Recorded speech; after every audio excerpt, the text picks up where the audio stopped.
8वें वेतन आयोग को लेकर अभी फैसला बाकी है, लेकिन उससे पहले केंद्र सरकार के लाखों कर्मचारियों की जेब भर सकती है। ताजा महंगाई के आंकड़ों ने डीए यानी महंगाई भत्ता बढ़ने की उम्मीद को फिर से हवा दे दी है। अगर सरकार मंजूरी देती है तो जुलाई से कर्मचारियों की सैलरी पहले से ज्यादा हो सकती है। आखिर डीए क्यों बढ़ने की उम्मीद है और कितना बढ़ सकता है, और इसका कर्मचारियों की सैलरी पर कितना असर पड़ेगा, चलिए आसान भाषा में समझते हैं। दरअसल केंद्र सरकार साल में 2 बार महंगाई भत्ते यानी डीए में संशोधन करती है।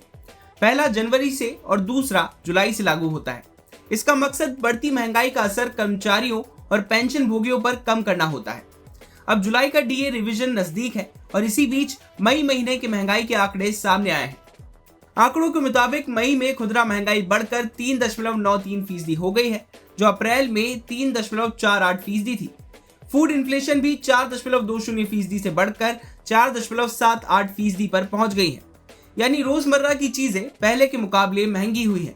हालांकि डीए की गणना सीधे खुदरा महंगाई से नहीं बल्कि औद्योगिक कर्मचारियों के उपभोक्ता मूल्य सूचकांक यानी कि CPI-IW के आधार पर होती है। लेकिन महंगाई का मौजूदा रुझान इस बात का संकेत दे रहा है कि जुलाई में डीए में एक और बढ़ोतरी हो सकती है। फिलहाल केंद्रीय कर्मचारियों को बेसिक सैलरी का 60% डीए मिल रहा है। सरकार ने अप्रैल 2026 में इसे 58% से बढ़ाकर 60% किया था, जो 1 जनवरी 2026 से लागू हुआ। अब रिपोर्ट्स में माना जा रहा है कि जुलाई से डीए में 2 से 3% की और बढ़ोतरी हो सकती है, यानी डीए बढ़कर 62 या फिर 63% तक पहुंच सकता है। हालांकि अंतिम फैसला केंद्र सरकार की मंजूरी के बाद ही होगा। अब बात करते हैं 8वें वेतन आयोग की। फिलहाल उसकी सिफारिशें लागू नहीं हुई हैं, इसलिए जब तक नया वेतन आयोग लागू नहीं होता, कर्मचारियों को 7वें वेतन आयोग के तहत ही डीए का फायदा मिलता रहेगा। उधर कर्मचारी संगठनों की मांग है कि 8वें वेतन आयोग में न्यूनतम बेसिक सैलरी बढ़ाई जाए, भत्तों की नई समीक्षा हो और पेंशन व्यवस्था में भी बदलाव किया जाए। लेकिन सरकार ने अभी तक इन मांगों पर कोई अंतिम फैसला नहीं लिया है। फिलहाल कर्मचारियों की नजर जुलाई में होने वाले डीए के ऐलान पर है।